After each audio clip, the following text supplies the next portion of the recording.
Okay, let's start with a few examples. Now the first one here, we can see that the base is 3.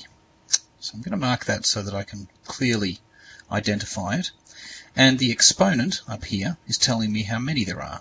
So what I'm going to do first is I'm going to write out this quantity here of this object. I've got 5 of them.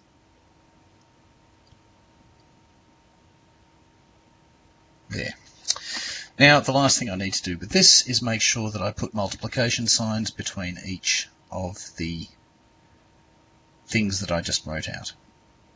Like that.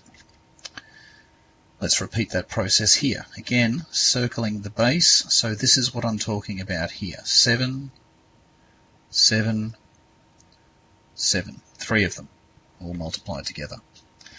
Now the last one's an interesting one. What here is I've got 1 4, and since there aren't any more 4s, there's no need to put a multiplication sign between it and anything else because there is nothing else. Let's have a look at that in reverse now. I've got 3 sums here. Now this one, what I'm dealing with is 6s. That's the object. So that's the base number there. Now I can write that before I even start counting how many of them that I've got. Now to get the index up here, the little value, I just count up how many 6s there are all multiplied together. There's 1, 2, 3 of them, so I put a little 3 up there. Let's have a look at this next one here. We've got 8s. Got to make sure they're all the same. If they're not the same, we have to do something else. We'll deal with that later. So I've just got 8s here. No worries.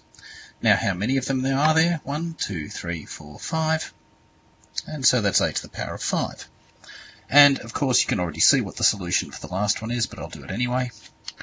Here I've got 5s.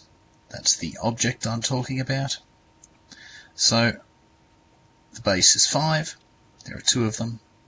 Put a little 2 up there.